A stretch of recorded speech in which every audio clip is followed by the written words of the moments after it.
Tout le monde connaît la géobiologie. Donc, si vous le souhaitez, je vais vous dire 2 mots sur la géobiologie. Vous êtes d'accord? Bon. Alors, qu'est-ce que la géobiologie? La géobiologie, c'est une science, et j'insiste sur ce mot, qui étudie les influences sur la cellule vivante, qu'elle soit végétale, animale ou humaine, des rayonnements en provenance de la Terre que l'on appelle telluriques et des rayonnements en provenance du ciel, du Soleil, que l'on appelle cosmiques. Des rayonnements telluriques venant du sol et cosmiques venant du ciel. Pour vous nommer un scientifique célèbre, je vous citerai l'astrophysicien Francis Rocard, le père de Michel, le politique, qui était aussi géobiologue. Oui, on remonte dans le temps quand même, et on trouve des géobiologues. Je vous citerai aussi quelqu'un que j'aime bien, l'écrivain bourguignon Vincenot, qui parlait de géobiologie, en particulier dans son livre « Les chemins de Compostelle ». Si nous pouvons vivre sur Terre, c'est grâce à la gravitation terrestre. Sans la gravitation terrestre, on serait tous couchés par terre. C'est grâce au champ magnétique, à la température du sol, qui sont des éléments telluriques. Mais aussi en provenance du ciel, pour la lumière, la chaleur du soleil, les infrarouges, etc., qui sont des éléments cosmiques. On dit que nous pouvons survivre 3 semaines sans manger, 3 jours sans boire, 3 minutes sans respirer, mais pas une seconde coupée de tout champ de rayonnement terrestre ou solaire.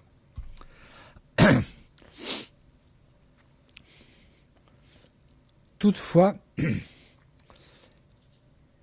il existe aussi des rayonnements invisibles, inconnus, qui peuvent être néfastes, en particulier pour notre santé, d'où l'intérêt de les rechercher pour s'en prémunir. Cette connaissance du sol, les hommes du néolithique, 4000 ans avant Jésus-Christ, la possédaient du fait qu'ils étaient très proches de la nature, non pollués. Oui, bien sûr, non pollués à l'époque. Les mégalithes qu'ils ont installés sont une preuve évidente aujourd'hui. Une preuve de quoi? Une preuve de quoi? De non-pollution? C'est une phrase. C'est de leur connaissance. Leur connaissance, on est au néolithique, donc ces gens ont fait des choses, et ces choses sont là, donc ce qui prouve qu'ils avaient quand même une connaissance intéressante. C'est à la Renaissance française que cette connaissance a été perdue, en quelque sorte lorsque les rois de France se sont intéressés à la beauté seule des bâtiments. Ce n'est que récemment, à partir des années 1927-1950, que des médecins français et allemands se sont aperçus qu'il y avait des maisons à malades. Ce sont le docteur Perret, le baron von Paul et les docteurs Hartmann et les docteurs Curie qui ont découvert qu'il y avait des émissions d'ondes invisibles en provenance du sol qui pouvaient être négatives pour notre santé. Ce qui est le cas en particulier des courants d'eau. C'est pas bon d'être sur un courant d'eau. Les failles géologiques.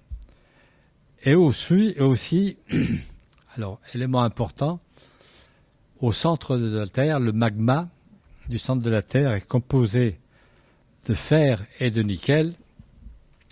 Et c'est en faisant de recherches sur ces 2 réseaux qu'ils ont mis au point les réseaux dits Hartmann et Curie.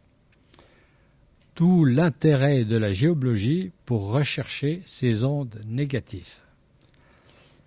Mais rassurez-vous, il y a heureusement sur Terre beaucoup plus de rayonnement positif que négatif.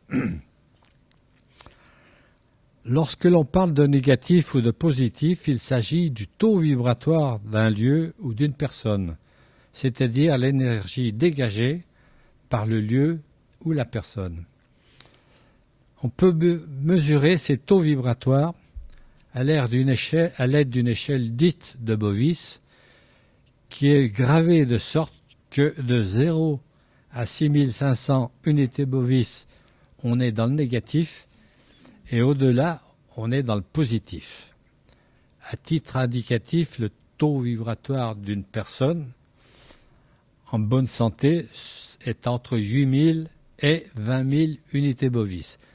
Alors, ces unités Bovis, avec une antenne, c'est très facile à retrouver. Je vous ferai des expériences tout à l'heure si vous voulez. Toutefois, ce taux vibratoire peut monter très haut, de l'ordre de 100 000, voire 200 000 unités Bovis dans des endroits ou lieux où il faut se ressourcer. Revenons à nos réseaux Hartmann et Curie. Il s'agit de réseaux liés à l'énergie dégagée par les métaux en fusion au centre de la Terre, à savoir le fer et le nickel, qui, selon la théorie du physicien allemand Max Planck, prix Nobel en 1918, pour sa théorie des quanta, à savoir tout métal en fusion dégage de l'énergie et cette énergie, par définition, doit s'évacuer. Ces deux réseaux, Hartmann et Curie, traversent la voûte terrestre selon une trame très précise pour former à la surface de la Terre un quadrillage de murs invisibles qui se propage à l'infini dans le ciel.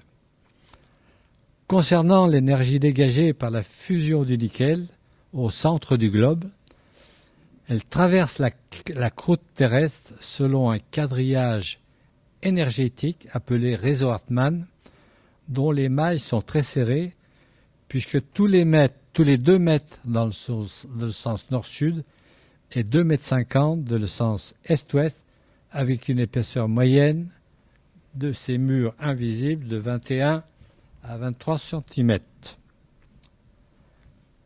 J'appuie sur le bouton et je dois passer au suivant normalement. Non, pas encore. Je ne vais pas y arriver. Hein. Hein? Ah, c'est la molette, non? Tu crois? Ah oui. Ah, voilà. Ça y est. Voilà mes réseaux Hartmann. Ah, vous voyez qu'ils sont très serrés. Hein. Ici, il y a des réseaux Hartmann en quantité, hein, tous les 2 mètres, tous les 2,50 m, qu'on peut trouver facilement avec une antenne. Concernant l'énergie dégagée par la fusion du fer au centre du globe, elle traverse également la croûte terrestre selon un quadrillage énergétique appelé réseau Curie, dont les mailles sont en diagonale par rapport aux autres, sous forme de carrés de 4 mètres de côté, avec des murs d'une épaisseur de 40 cm. Alors, si je vais sur... Voilà. Ouais, vous trouvez donc un réseau Hartmann et un réseau Curie. On ne les voit pas, mais c'en est plein ici. Hein, il y en a tout le tour de la Terre. C'est ça qui est extraordinaire. Alors, concernant l'énergie, oui, si vous voulez, ces réseaux, c'est comme s'il y avait un grillage autour de la Terre. Hein, un grillage invisible. Alors, concernant l'énergie dégagée par la fusion du fer au centre du globe,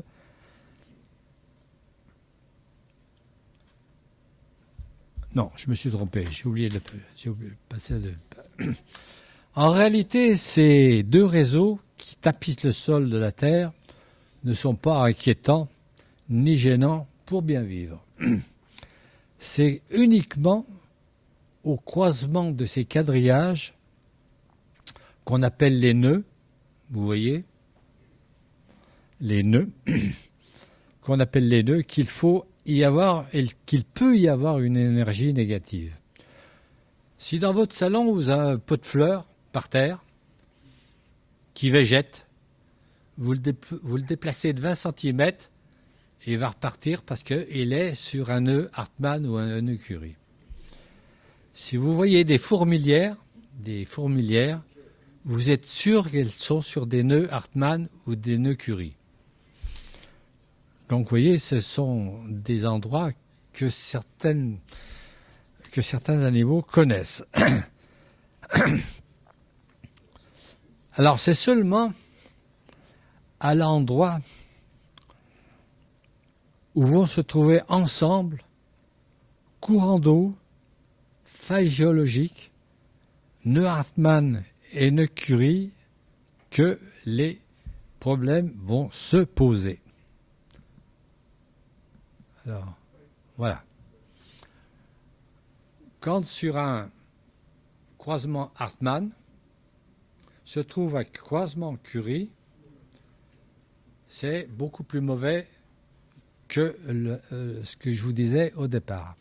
C'est ce qu'on appelle un point étoile dont le taux vibratoire est l'ordre de 3000 unités bovis. Mais rassurez-vous, ce sont des cas très rares aussi. On n'est pas tous les jours dessus. Toutefois, si sur ce croisement de deux courants d'eau dans le sol, si sur le croisement de deux courants d'eau dans le sol se trouve un nœud Hartmann qui se superpose à un nœud Curie, nous avons un endroit que l'on appelle point étoile. Alors, je vais aller dessus. Non, je vais aller trop vite. Voilà, point étoile qui dégage une énergie très négative. Donc, si sur un croisement Hartmann, il y a un croisement Curie, il y a un courant d'eau, un double courant d'eau, alors là, c'est la totale.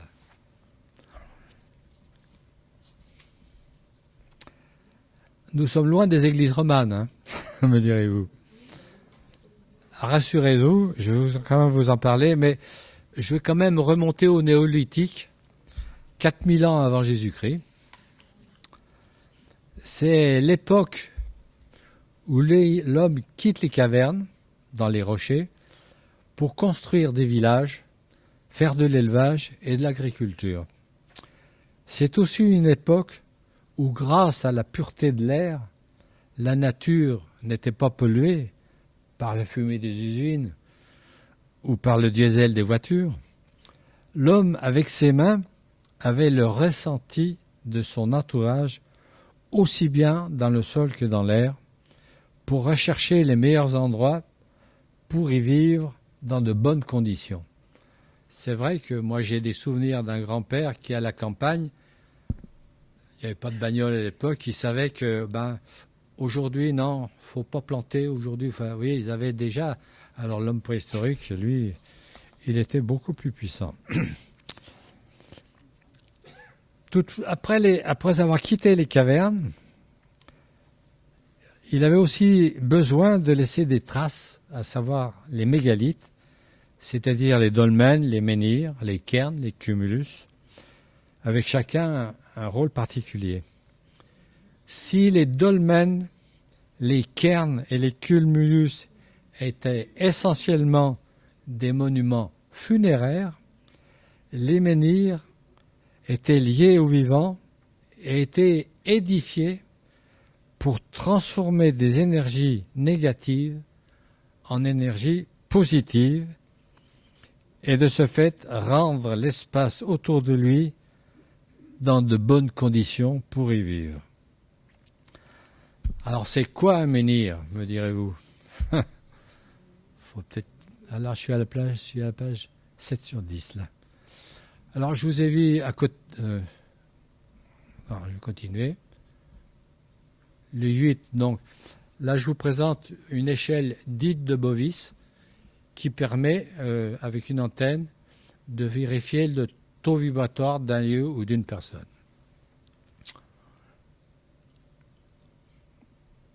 Alors, je continue. Non, je suis dans le mauvais sens. Voilà. 7, 8, voilà. 9, 10. Pardon? Oui, tu recules.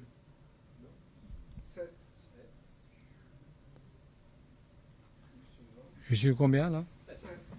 7.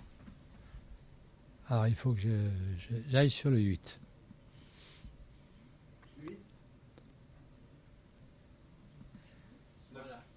Voilà. Je suis à la 9 là.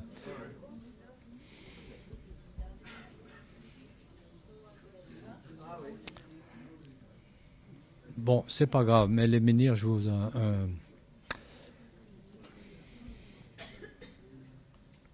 Alors, je vous disais, qu'est-ce que c'est un menhir? Je vous en parlerai plus après parce que c'est sur l'autre paragraphe. Qu'est-ce que c'est un menhir? C'est une pierre dressée, vous devez vous en douter, en tenant compte de son côté positif, en partie haute, au sommet, je vais vous expliquer, et du nord magnétique de l'endroit où il est installé. Un menhir dans une carrière où on a entaillé déjà la montagne. En partie haute se trouve la terre et en partie basse on est sur le sol de la carrière. Eh bien, toutes les pierres qu'on taille, qui vont le plus d'une pierre qu'on taille, est la partie haute qui regarde la terre. Vous me suivez? Non? Non, quand dans une face, vous voulez tailler des pierres, vous avez des pierres horizontales et vous voulez tailler une pierre verticale dans une carrière. Eh bien, cette pierre que vous aurez taillée, sa partie haute est le côté positif, c'est le côté qui regarde le sol, la terre le sol, le sol, voilà. Et une pierre dans le globe, toutes les pierres ont une face qui regarde le nord magnétique. Toutes les pierres ont un côté nord, un côté sud, un côté ouest et ouest. Donc un menhir, c'est essentiellement une pierre qui a le plus en haut, une pierre dressée, et qui a sa face du nord magnétique, si vous voulez, que l'on met qu'on oriente sur le nord du lieu. Vous me suivez? Voilà, c'est ça une pierre. Un menhir, c'est ça, essentiellement. C'est le côté positif en haut et sa face qui possède la mémoire du nord magnétique, face au nord du coin. Voilà, je vais y arriver.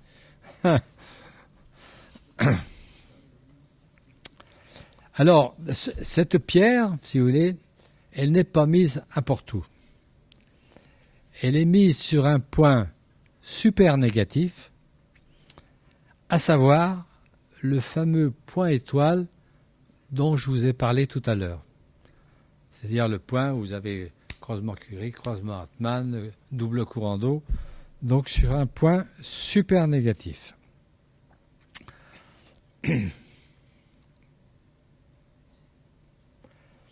Cette pierre, donc appelée menhir, ainsi dressée, a le pouvoir de rendre un point super négatif en un espace super positif, de l'ordre de 200 000 unités bovis dans un rayon de 2 à 3 km autour de lui, selon sa hauteur. Tout à l'heure, je vais vous montrer le menhir de Brancion. Vous comprendrez mieux et je vous expliquerai mieux. Si vous voulez, un menhir est là pour transformer le sol d'une énergie négative en énergie super positive. Alors, pour mieux comprendre ce rôle du menhir, on dit que de même que l'aiguille de l'acupuncteur va tonifier les méridiens du corps, le menhir va jouer le même rôle sur la surface de la Terre. Vous comprenez ce que je veux dire? Bon. Oh, bah, disons, c'est bien. En anecdote, une petite anecdote, à Carnac, vous connaissez peut-être pour beaucoup Carnac, quand le guide vous dit « Voyez ces rangées de menhirs », eh bien, à Carnac, il n'y a pas de menhirs.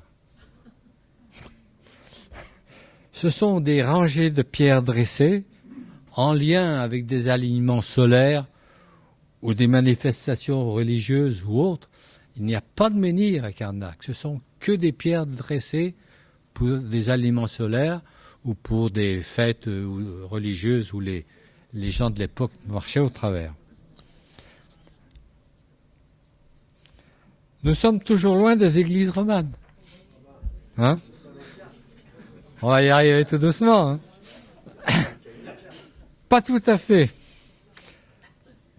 Comme je l'explique dans mon petit livre, un peu de pub au passage, c'est le besoin d'énergie positive importante qui a conduit les moines à rechercher des lieux pour se ressourcer en permanence, à savoir 7 fois par jour.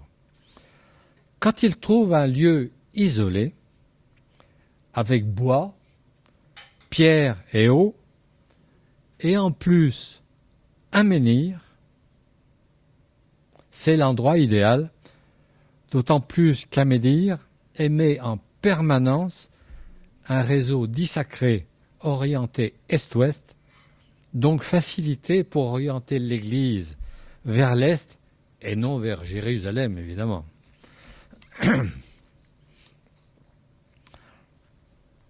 Il savait qu'en positionnant le cœur de la future Église à la place du menhir, il pouvait trouver l'énergie nécessaire pour se ressourcer en permanence, car ce qui est extraordinaire et que, hélas, je ne peux pas expliquer, sa mémoire reste. En enlevant le menhir, sa mémoire reste et l'énergie de 200 000 unités bovistes persiste. Les menhirs ne sont pas là, mais on trouve la mémoire des menhirs avec des antennes. On trouve tout, quoi. Et on trouve le taux vibratoire du menhir. C'est assez incroyable, mais quand on enlève un menhir, ben, sa mémoire reste.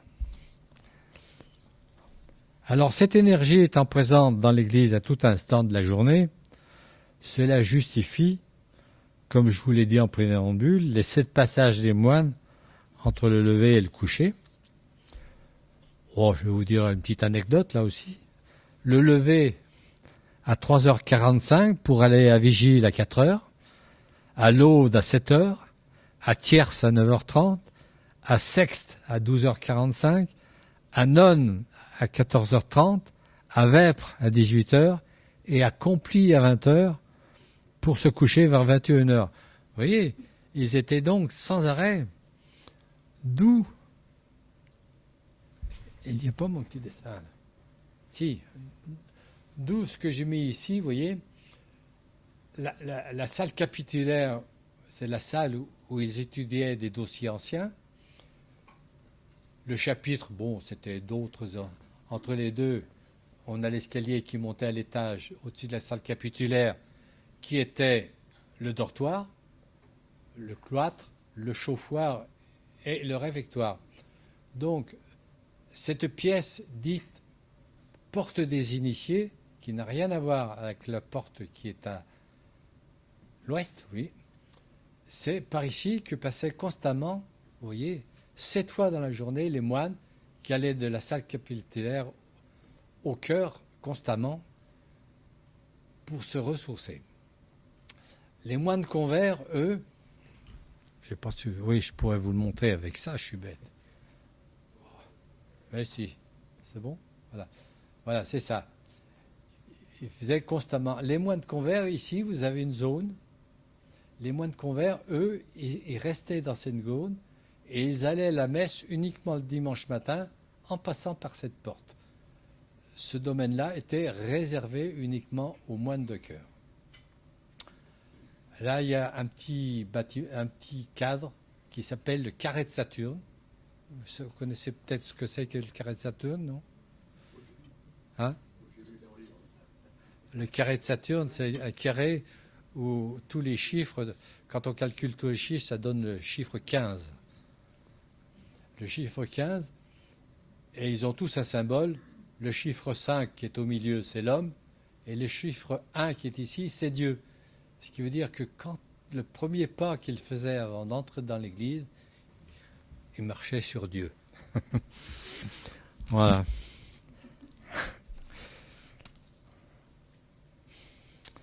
Alors j'expliquais que dans mon petit livre, que je parle toujours, j'ai une quarantaine d'églises qui montrent que toutes les églises ont été édifiées où se trouvait un menhir. À Orcival, dans l'église d'Orcival, dans le Puy-de-Dôme, en Auvergne, vous connaissez peut-être, une très jolie église. Quand le menhir a été déplacé à l'époque, il a été caché dans une sorte de puits dans l'église, endroit qui a été découvert par le curé qui a voulu percer un trou dans la cloison pour mettre un tronc pour le don de ses fidèles. Et c'est quand ils sont aperçus ce tronc, ils ont fait ce trou, et ils se sont aperçus que c'était creux derrière, et qu'en regardant, au fond, il y avait le menhir. Donc, ce qui prouve que le menhir a bien été utilisé pour la construction de l'église.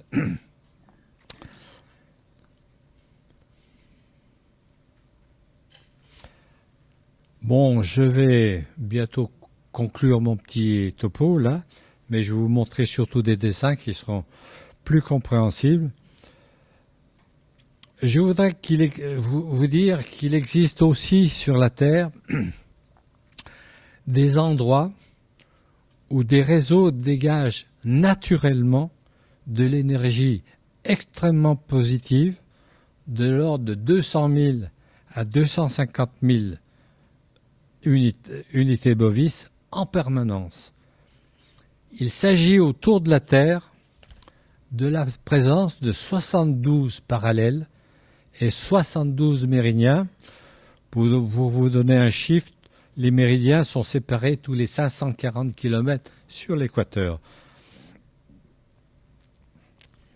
qui possèdent en permanence une énergie positive importante de l'ordre de 200 à 250 000 unités bovis de façon naturelle, mesurée sur l'échelle de Bovis et appelée réseau or. Alors là, je suis où là? Je suis 9 sur 10. Si je vais sur mon... Merde, je suis encore perdu. Ah non, voilà. Alors ça, c'est le fameux carré de Saturne dont je vous parlais, vous voyez. Quand on regarde dans tous les sens, on trouve sur le chiffre 5, le chiffre 15. Voilà, c'est toute une... Mais pour vous dire que le 1, c'est le dernier chiffre, c'est Dieu, et les moines posaient le pied avant d'entrer dans... Alors là, j'ai besoin d'un pro, parce qu'il va falloir que je change.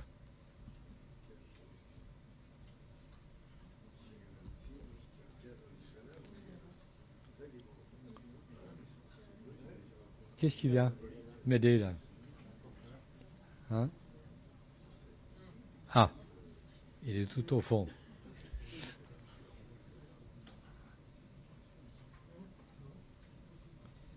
Ah, putain.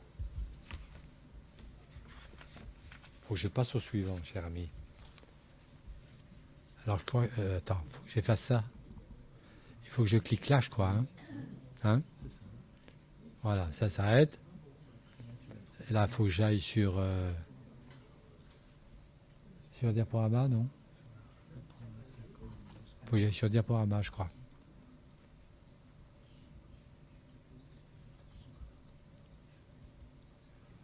Et puis après, il faut que j'aille tout au bout, là-bas. Là, non.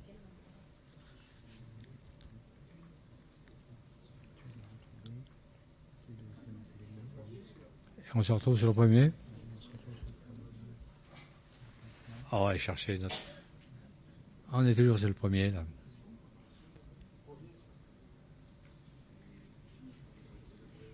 Alors, j'ai un pro avec moi. Hein. Voilà. Alors, on va sur le 2, là. Voilà. OK.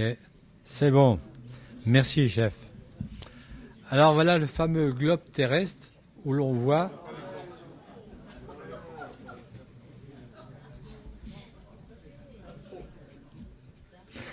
Oh, c'est rigolo, hein. Eh oui, là, il faut que je retrouve mes... Faut que je retrouve mes numéros, là. Alors, pourquoi tu ne les trouves pas? Allez.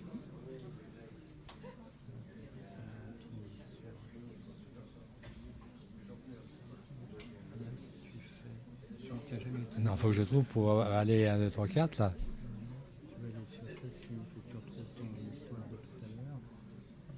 C'est apparu tout à l'heure ou pas? Hein? Non, non. C'est apparu, non? Appel.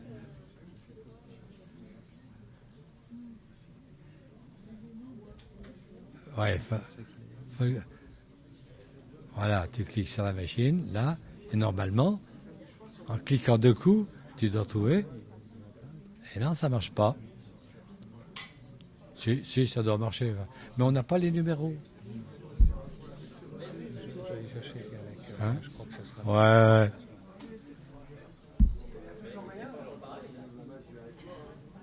C'est un professionnel, lui. Hein. Comment? Oui, non, mais c'est pas... On est toujours sur le 1, la première.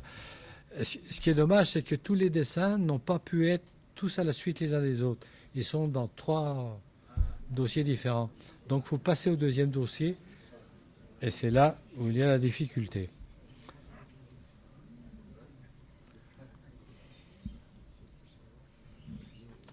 Ah, il va chercher notre ami là-bas.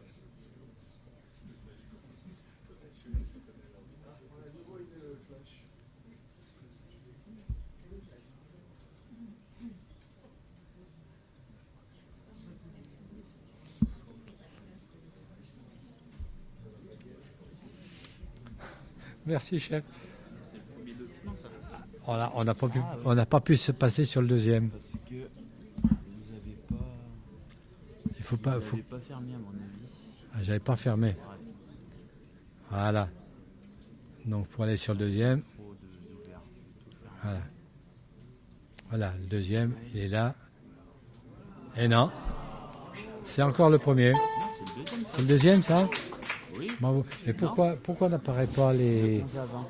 Pourquoi n'apparaît pas 1, 2, 3, 4? Oui. Diaporama. Oui. Voilà. Là, c'est bon. Voilà. Voilà. C'est bien. Alors, je vais vous parler un petit peu des églises. Pourquoi vous rigolez? Les églises romanes lyonnaises. À Lyon, il n'existe qu'une église, pratiquement. C'est Saint-Martin-d'Énée. Il existait l'île Barbe, il reste encore le clocher, mais l'église proprement dite a disparu. Par contre, avec l'antenne, je l'ai redessinée. On peut la redessiner.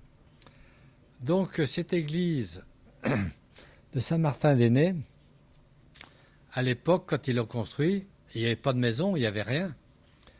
C'était le confluent du Rhône et de la Saône, c'était des marécages un peu, mais par contre, il y avait une île, une très belle île, avec des arbres, semble-t-il, sur lequel il y avait un menhir. Quelle chance! Donc les moines les moines qui étaient dans le coin se sont dit, tiens, voilà un endroit idéal, isolé, tranquille, il y a de l'espace, il y a des arbres, et il y a un menhir, donc on pourra implanter la maison. Et en plus du menhir, ce menhir se trouve sur un réseau d'or que je vous ai parlé tout à l'heure, un méridien or qui passe sur le menhir et qui, en plus de l'énergie du menhir dégage une énergie permanente de 200 000 unités bovis. Alors, comme vous pouvez le voir, il faut que je me retourne. Ah, mais faut que je passe à la page suivante. Voilà. Voilà, ça, Martin. Voilà. Alors, comme vous pouvez le voir sur ce document,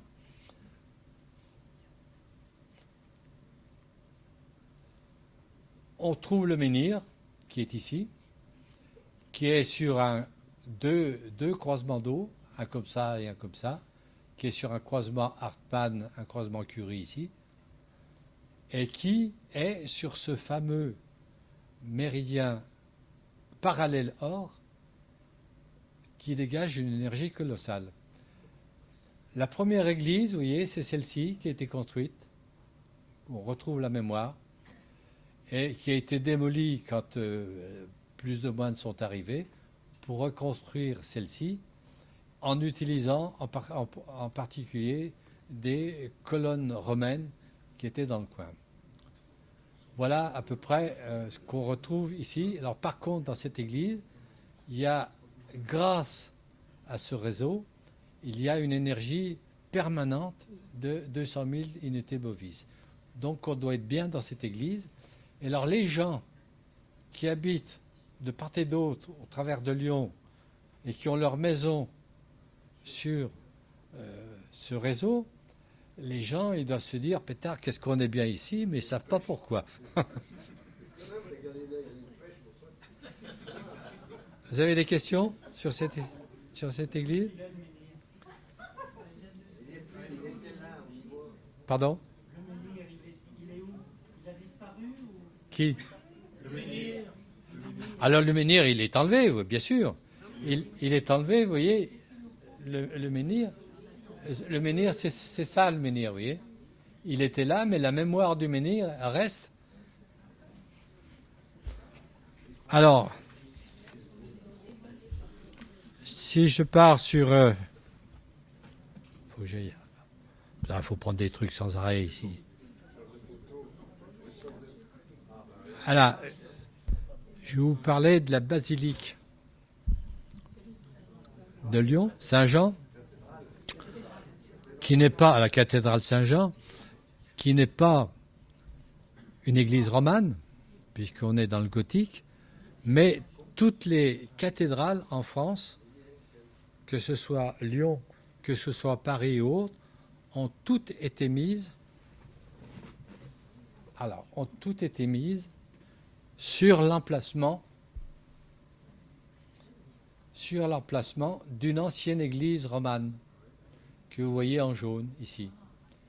Et on retrouve sur place, moi quand j'y vais, avec mon antenne, pof, je trouve tout de suite les... Il faudrait qu'ils viennent qu'on fasse une sortie. Et alors, vous voyez que la cathédrale, le cœur de la cathédrale a été superposé au cœur de l'ancienne église romane pour bénéficier de l'énergie dégagée au niveau du menhir. Voilà. Et ça, on le trouve facilement. Et ça, si vous voulez, c'est le réseau sacré, dit sacré du menhir, qui, lui, dégage toujours une énergie assez importante.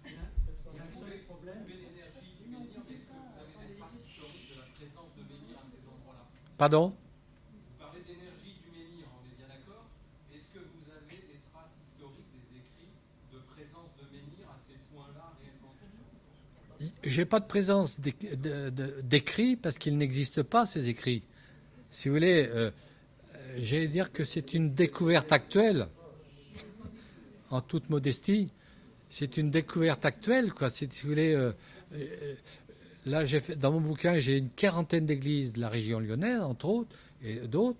Elles sont toutes implantées sur un menhir. Et la mémoire du menhir, on la trouve facilement.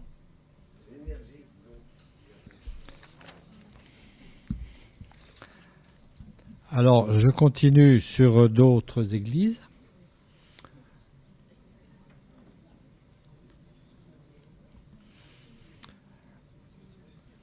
Je sur le Mont Saint-Michel.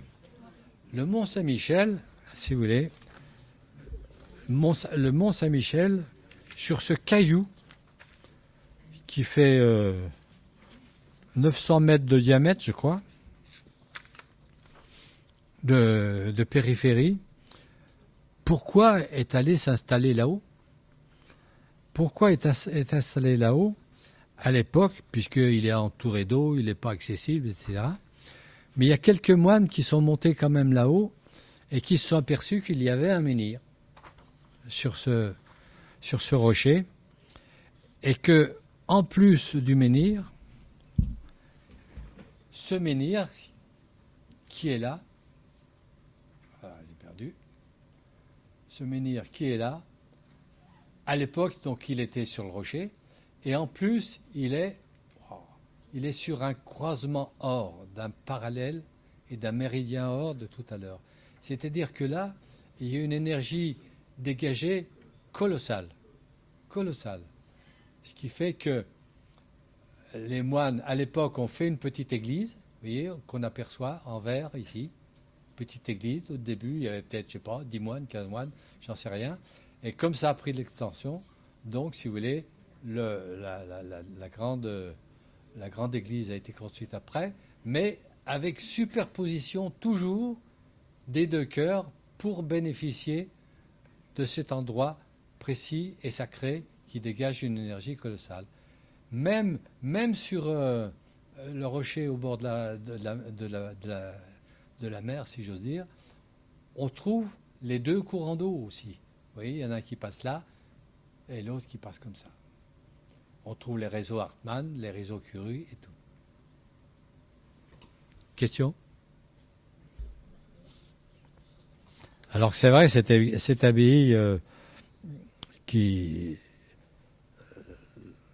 Alors le menhir a été posé par l'homme du néolithique, mais l'homme du néolithique avait cette sensation de ces réseaux d'or et autres. Bon, je continue. Là, j'arrive à Cluny. Alors, Cluny, je vous ai mis Cluny parce que c'est une église importante dans le coin. Alors, Cluny a été positionné aussi. Ah, il est où? Il est toujours perdu, ce machin. Ah. Vous vous souviendrez de moi, hein. Vous voyez, donc il y avait un menhir ici, sur toujours un croisement d'eau, et il se trouve qu'à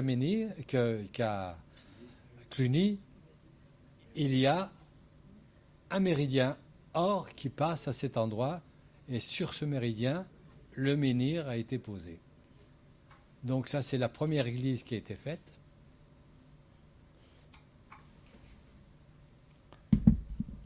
Première église qui a été faite.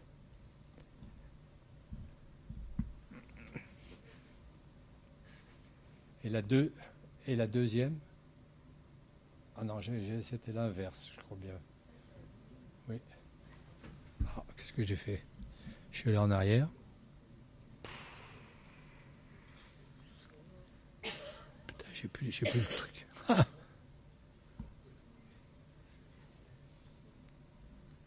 Ça y est, je suis encore perdu, hein. Voilà.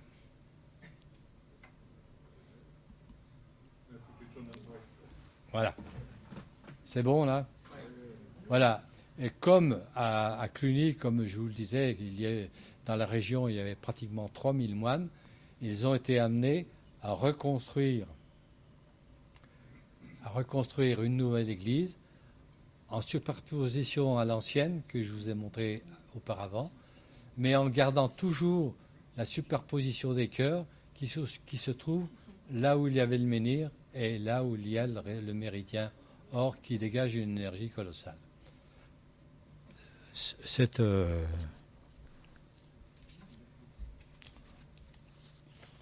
Voilà. Question? Il y a un petit problème, monsieur, c'est que Cluny 2... Pardon? D'abord, là, vous nous montrez Cluny 2 et Cluny 3, et Cluny 2 était construit à côté des... Pas dessus. Et le cœur de Cluny 2 n'était pas au même niveau que le cœur de Cluny 3. Le cœur de Cluny 2 n'est pas au même niveau que Cluny 3. C'est-à-dire qu'on a construit Cluny 3 à Hmm. côté de Cluny 2 et là vous les faites se superposer. Oui, mais bon, il y a tout un tas de choses qui font que... Non, quand on regarde les plans, ils se superposent. Hein. Mais il n'y a plus rien à Cluny. Vous ne pouvez pas le voir. Écoutez, j'ai été guide conférencière à Cluny pendant des années, donc je sais où les églises se trouvent. Ça a été tout démoli. Donc, il reste pas grand-chose de ça. Hein. Non, justement, dans des fouilles assez récentes sur l'ancienne salle capitulaire, on a retrouvé des traces du cœur de Cluny 2, donc il n'est pas du tout au même niveau. Alors, on a retrouvé les traces du cœur. Je serais bien curieux de savoir, hein, mais bon, à mon avis. Ah, mais... Allez, je continue.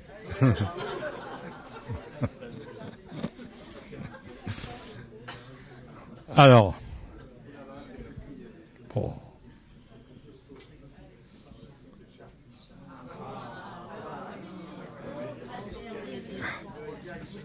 Voilà le menhir de Brancion. Alors c'est vrai que la photo est pas terrible, mais il fait quand même. Brancion, c'est à côté de Tournu. Hein. C'était un menhir qui fait dans les 4 mètres 50 de haut, qui pèse plusieurs tonnes, bien sûr, qui possède une petite croix en haut, croix qui ont été mises sans doute par les moines à l'époque pour montrer que dans le fond, les menhirs leur appartenaient.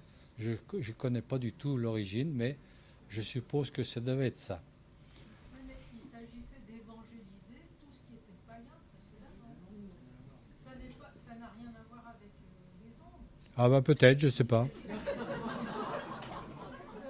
Évangéliser, c'est-à-dire à leurs yeux purifier ce qu'ils considéraient comme de l'hérésie. Peut-être, mais bon, non, je dis ça moi parce que les moines utilisaient les menhirs. Donc en moi-même, je me suis dit, tiens, mais bon.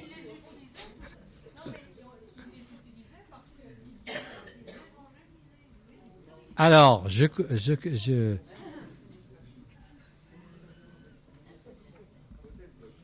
voilà.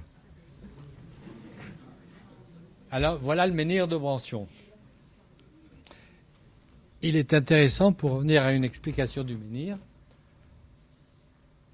Donc cette pierre qui est ici, on s'aperçoit d'une part qu'elle a été taillée, la base a été taillée pour avoir la largeur du premier courant d'eau, et elle a été taillée ici pour avoir la largeur du deuxième courant d'eau. Donc cette pierre qui est installée ici, avec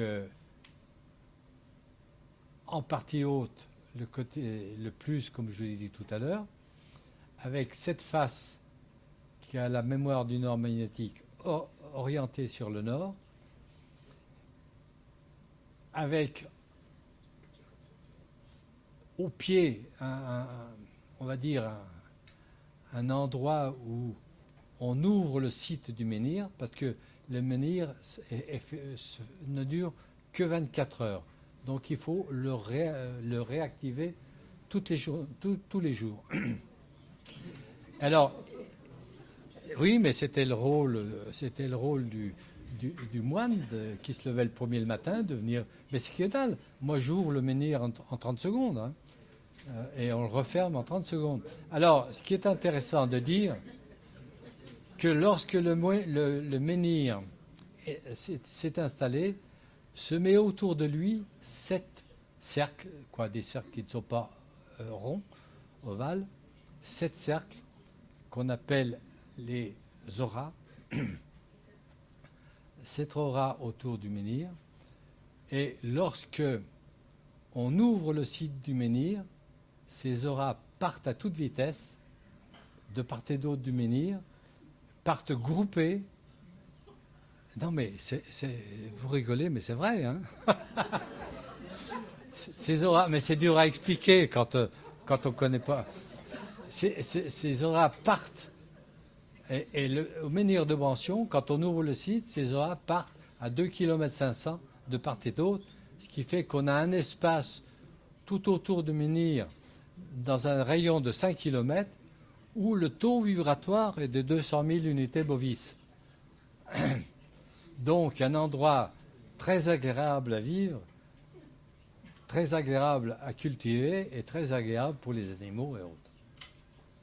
Vous me comprenez ou vous ne comprenez pas? Hein?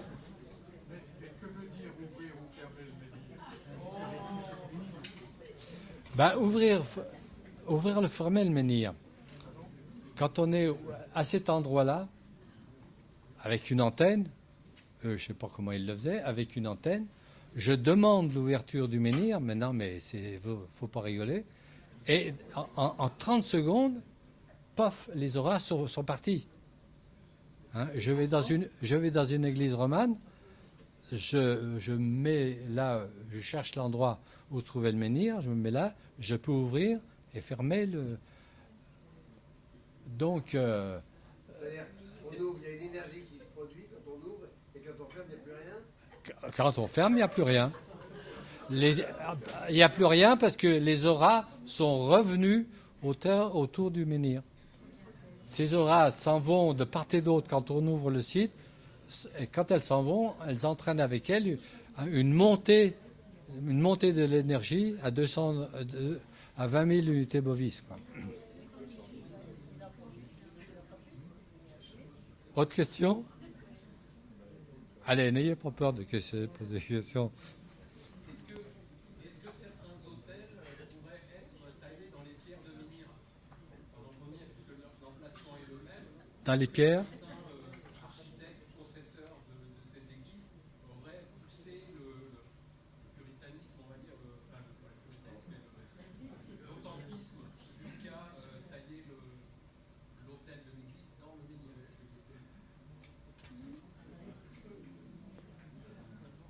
Les menhirs sont taillés dans n'importe quelle carrière, je veux dire. Quelle était votre question? J'ai pas compris. Est-ce que le menhir, on l'a utilisé pour construire l'hôtel? Absolument pas, puisque le menhir, on l'a enlevé. Parce que tu n'as pas un menhir comme ça dans les églises. Oui, mais c'est pour ça qu'il disait, est-ce qu'on l'a pas coupé, taillé pour faire l'hôtel? Non, pas du tout. Pas du tout. Non, non. Non, ils sont disparus. Ils ont disparu complètement. Mais la mémoire du menhir est toujours là. Mais à Brancion, le menhir existe. Donc c'est facile d'utiliser l'ouverture du site. Pardon? Il est toujours à Brancion, oui. Vous pouvez le visiter quand vous voulez. Le menhir n'est pas dans l'église. N'est pas? La Brancion, le menhir n'est pas dans l'église. Ah ben non. Non, c'est un menhir, ça. C'est un menhir dans la nature. Hein. C'était pour vous expliquer ce qu'est un menhir, hein. En théorie. Hein. C'est pas... L'église de Brancion n'a pas été construite sur le menhir. L'église de Brancion a été construite sur un menhir, mais pas celui-ci. Ah, c'est ça ce que vous ne compreniez pas, d'accord. L'église de Brancion a été construite sur un menhir, au même titre que plus loin, il y a Chapèze, qui a été construite aussi sur un menhir, mais les menhirs ne sont plus là. Par contre, le menhir de Brancion, celui-ci, il existe toujours dans la campagne entre Brancion et Chapèze. Il reste à peu près combien de menhirs debout en France? Je ne sais pas, mais pas beaucoup. Hein. Pas beaucoup. Hein. Je ne peux pas vous dire. Bon, alors, j'en suis où, là?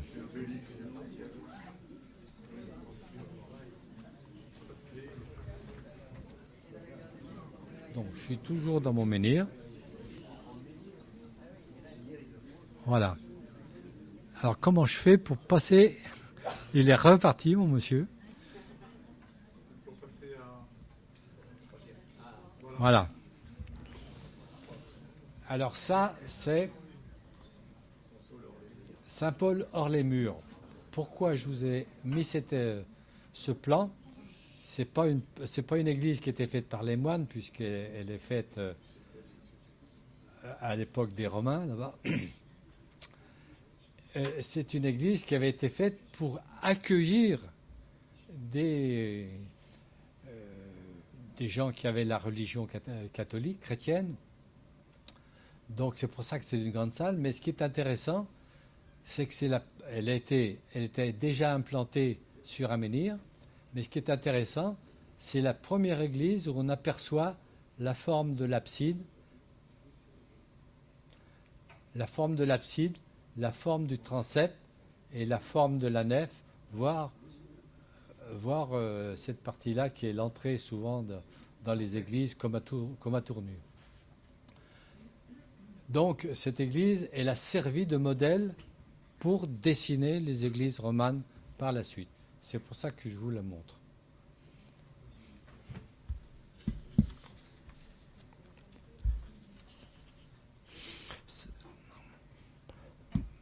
Cette église, elle date de 313. C'est l'empereur Constantin qui l'avait fait construire pour l'afflux de ses pèlerins. Alors, comment je fais maintenant pour passer au dernier chapitre? Ah, putain, j'ai appuyé où il fallait pas.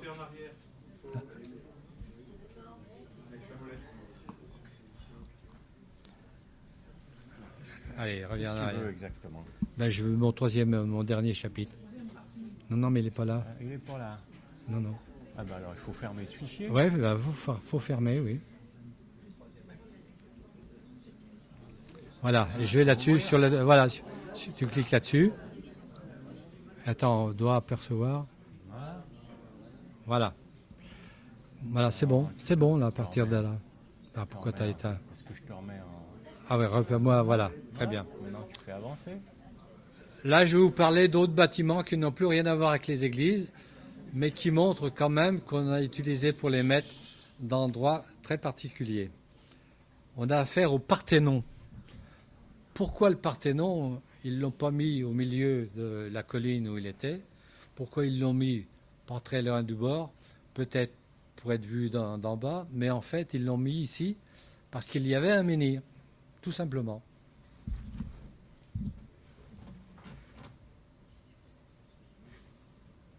Il y avait un menhir sur un croisement d'eau, croisement Hartmann, croisement Curie et tout. Et finalement, ils ont positionné le Parthénon sur ce menhir, sur ce menhir. Et en plus, le menhir, ils l'ont laissé dans cette salle, qui est la salle dont j'ai toujours perdu le nom, voilà, dans laquelle se trouvent les trésors d'Athènes. Donc, vous voyez, c'est pas mis au hasard. Même le Parthénon, on pense qu'il était mis sur un menhir. Je continue. Khéops. La pyramide de Khéops. La pyramide de Khéops dans le désert. Non, mais attendez. La pyramide de Khéops dans le désert.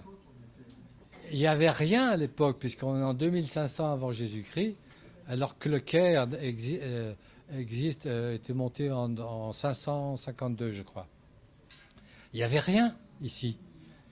Alors pourquoi avoir mis cette pyramide à cet endroit? Eh bien, parce qu'il y avait un menhir, tout simplement. Et pourquoi il y avait un menhir? Parce qu'il y avait un menhir, parce qu'il y avait, en plus sur ce menhir, un croisement d'un méridien or et d'un parallèle or. Donc, non mais vous rigolez, mais c'est une énergie colossale qui est ici. Alors, non seulement il est positionné donc sur ces deux endroits, en plus, il est sur des failles géologiques, il y a une faille géologique de part et d'autre, qui a un rôle dans la momification.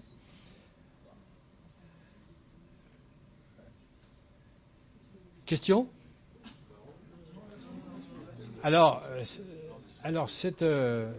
cette pyramide qui est là, vous voyez, elle a donc été bien placée puisqu'il y avait un endroit idéal au point de vue énergétique.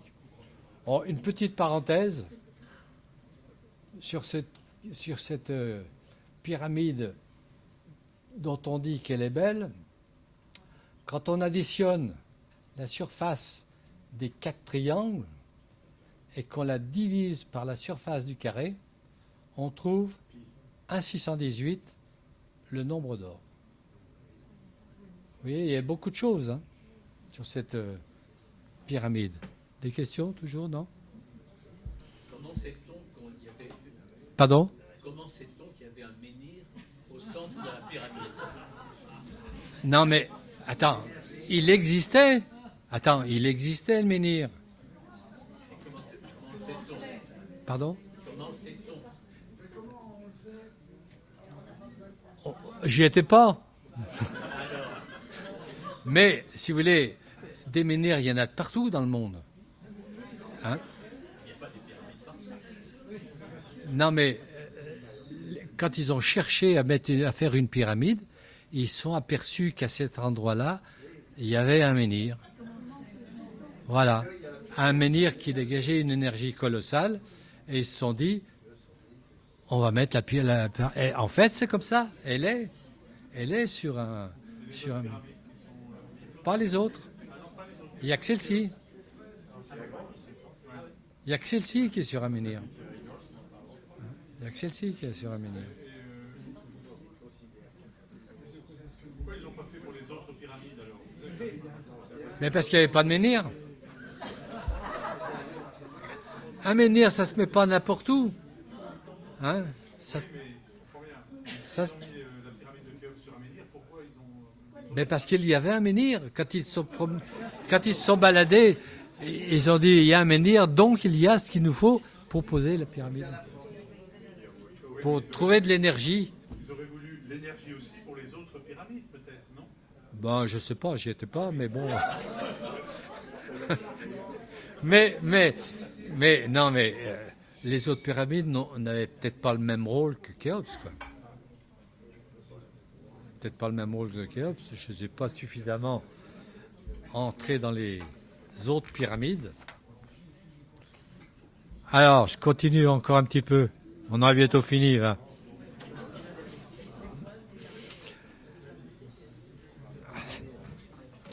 Là, on arrive à Sainte-Sophie de Constantinople, que tout le monde connaît.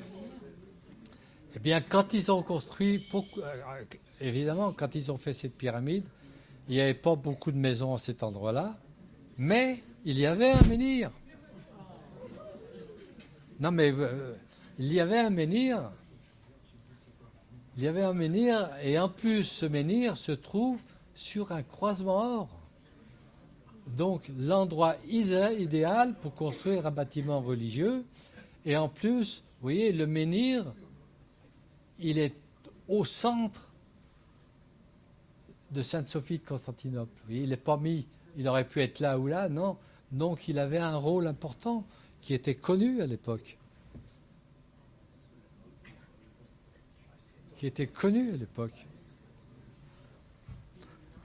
Allez, continue. Hein.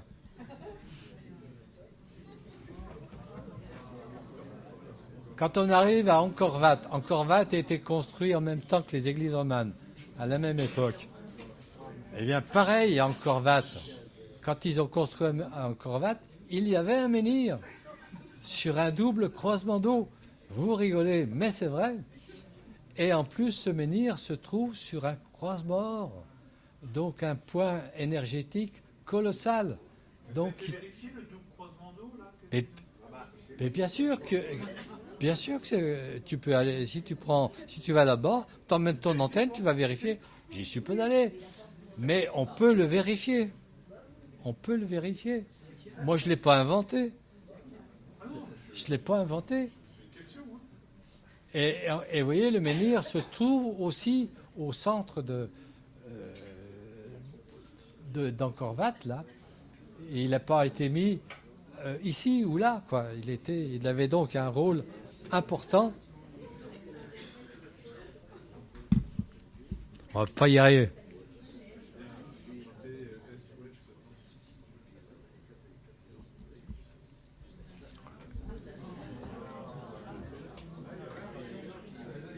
Là, on arrive à Stonehenge en Angleterre.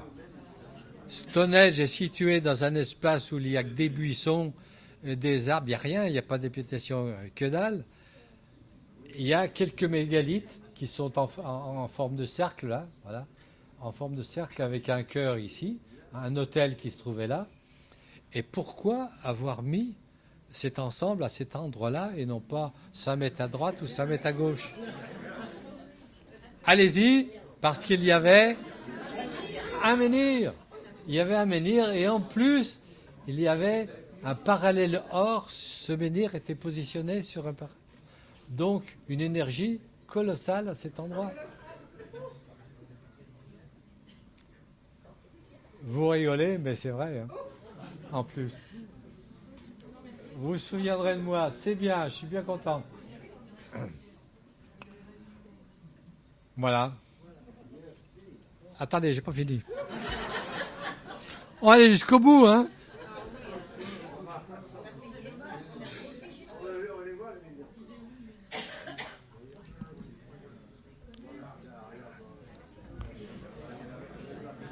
médias. La pyramide de Maya est aussi sur un menhir et aussi sur un croisement or. C'est pas mis n'importe où. Vous y croyez peut-être pas, mais bon, moi j'y crois. Allez, je continue. Les Mayas avaient des connaissances astronomiques qu'on comprend. Putain, qu'est-ce que j'ai fait encore? C'est pas forcément lié au sol. Qu'est-ce que j'ai fait encore? Au secours.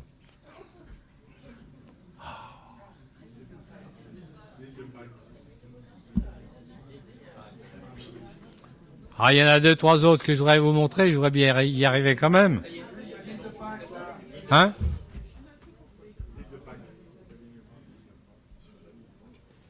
Ah, voilà. L'île de Pâques. Alors, l'île de Pâques, ce qui est marrant à l'île de Pâques, c'est qu'on trouve un petit muret ici, qui est sur un réseau, un méridien or. Sur ce petit muret, il y a 15 petits bonhommes, des Moaïs, là, je ne sais pas comment vous prononcez exactement. Ils sont positionnés là, le dos au Pacifique. Et il se trouve que le 5e, à partir de cet endroit, le 5e est beaucoup plus haut que les autres, sans doute le chef, et il se trouve qu'à cet endroit-là, vous avez le parallèle or qui passe. Voilà. Ça existe. C'est pas n'importe quoi. Et là aussi, il y avait à l'origine un menhir, puisqu'on a toujours les croisements d'eau, les réservoirs de panne, tout. Voilà. Je continue. Pour vous, vite. Et pourquoi j'ai pas les...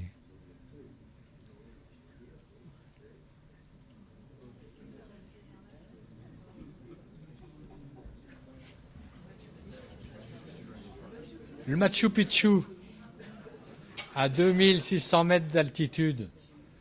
Pourquoi les gens sont venus s'installer ici? Parce qu'il y avait un menhir. Et que ce menhir est toujours sur un croisement de 2 parallèles or et un méridien or. Donc un endroit où en permanence, vous avez 200 000 unités bovises dans cet endroit. Donc un endroit où il faisait bon vivre, tout simplement. Après, ils ont été chassés par les envahisseurs, mais qui l'idée, c'est d'être montés à 2600 mètres pour s'installer, alors qu'ils auraient été mieux en bas, peut-être, mais parce qu'il y avait cette énergie colossale à cet endroit. Bon, je crois que j'ai encore une toute petite anecdote, puis j'aurai terminé. Alors, cette anecdote, on part de Capharnaüm, là-haut, sans faire de bruit. Capharnaüm, c'est l'endroit où Jésus-Christ a quitté Nazareth pour rejoindre son ami Pierre qui habitait là, autour de la synagogue de Capharnaüm, laquelle synagogue se trouve sur un méridien or. Mais ce qui est intéressant à regarder, c'est que quand on continue ce méridien or, on arrive en Israël et il se trouve que la basilique, l'église Saint-Sépulcre, a été positionnée sur un méridien qui se trouvait sur un menhir qui se trouvait sur ce méridien or. Et vous voyez, ils ont construit cette église à cet endroit-là en mettant le chœur, qui est l'église du Saint-Sépulcre, en mettant le chœur à l'emplacement de ce menhir, parce qu'en plus, il y avait une énergie assez colossale dans cet endroit. Voilà, je crois que j'en ai terminé. Attendez voir, oui. Ouais, j'en ai terminé. Est-ce qu'il y a des questions? Alors, attendez, j'ai toute petite anecdote pour ceux qui voudraient faire de la géologie, pour chercher des courants d'eau avec une antenne. Un courant d'eau, c'est l'abbé Mermet qui a trouvé ça, un courant d'eau, de part et d'autre d'un courant d'eau, on trouve 7 parallèles. On ne les voit pas, mais ils existent. 7 parallèles. Et le 7e parallèle correspond à un triangle équilatéral et correspond à la profondeur du courant d'eau. Donc, quand vous trouvez un courant d'eau, vous vous mettez au bord du courant d'eau, vous cherchez le 7e parallèle, et quand vous le trouvez, vous arrêtez, vous êtes sûr que vous avez la profondeur du courant d'eau. Oui. Comment à l'époque néolithique, enfin, les menhirs étaient plantés à des endroits où il y avait des forces, et comment on peut penser qu'ils trouvaient ce lieu de force? À l'endroit où il y avait. Les menhirs, ils étaient à des endroits où il y avait un croisement de force. Oui. Et comment à l'époque, ils avaient aussi la même science de la baguette? Alors, eux, les menhirs sont essentiellement positionnés, comme on disait, mais il se trouve qu'en plus, ils sont. Donc ça veut dire que les types, ils les implantaient parce qu'ils avaient détecté qu'il y avait de la force. Voilà. Moi, je voudrais simplement faire une remarque. Oui. Je ne sais pas si c'est une question, Oui. mais est-ce qu'il n'y a pas une relation directe entre la mémoire d'un menhir et la mémoire de l'eau? Ça, c'est une question que je pose. Il y a une question beaucoup plus personnelle. Est-ce que vous n'avez pas publié de très beaux ouvrages illustrés en couleur il y a une vingtaine d'années là-dessus, sur les courants de Hartmann? Non, c'est pas moi. Parce que j'ai eu C'est un concurrent que je connais pas. entre les mains ces magnifiques livres. Ouais. Je pensais que c'était vous, non? Non, c'est pas moi. Oui. Bonsoir. Est-ce que vous avez fait une étude sur les arêtes de poissons? J'ai lu le bouquin, mais j'ai rien fait sur les arêtes de poisson.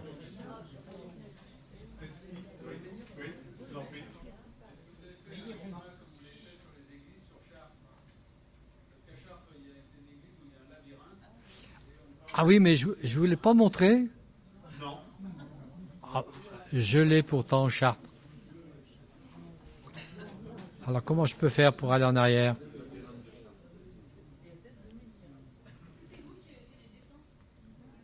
Oui, c'est moi. Alors à Chartres, j'ai le dessin, mais je ne peux pas revenir en arrière. Alors il se trouve que Chartres est positionné aussi sur un menhir, en pleine campagne, lequel menhir se trouve sur un méridien or. Donc un endroit intéressant pour poser donc un croisement de deux courants d'eau. Et il se trouve dans la cathédrale de Chartres, au bas de près de l'entrée, il y a aussi un croisement de deux courants d'eau qui ne sont pas les mêmes que ceux du menhir. Et sur ces croisements d'eau se trouve le fameux labyrinthe de Chartres, qui a été dessiné au sol et qui est important. Et ce labyrinthe de Chartres, vous savez à quoi il servait, non? Ben, ce labyrinthe de Chartres, c'est grand, hein, ça fait toute la largeur. Les gens faisaient un pèlerinage autour, en partant de l'entrée pour aller jusqu'à l'endroit, parce qu'ils ne pouvaient pas aller faire le pèlerinage à Jérusalem ou autre. C'était essentiellement religieux. Et ce qui est intéressant, par contre, et j'en terminerai là-dessus, c'est que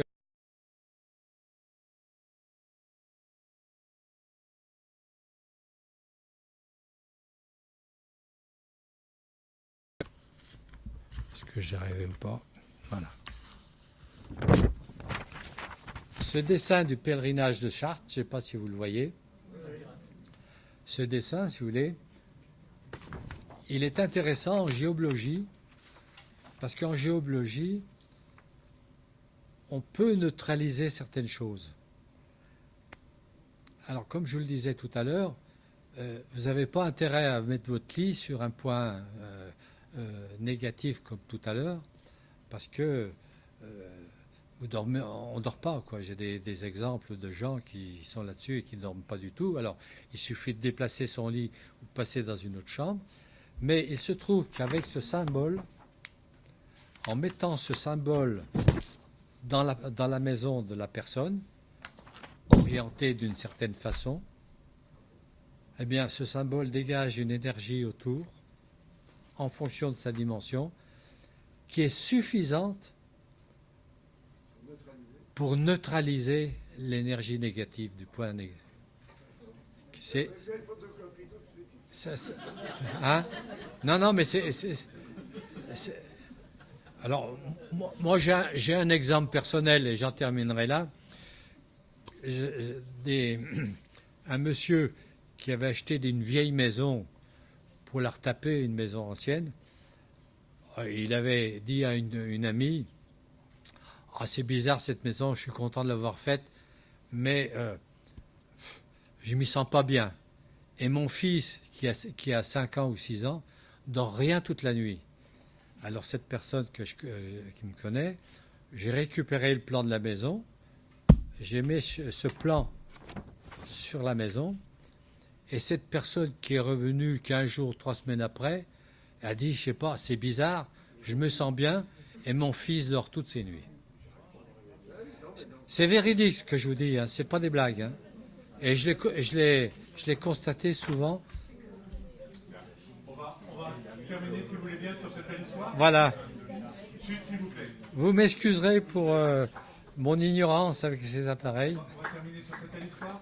On va remercier notre conférencier. Merci. On regardera peut-être pas les églises romanes de la même manière maintenant. Mais vous vous souviendrez de moi. Hein. Ça, je suis vachement content.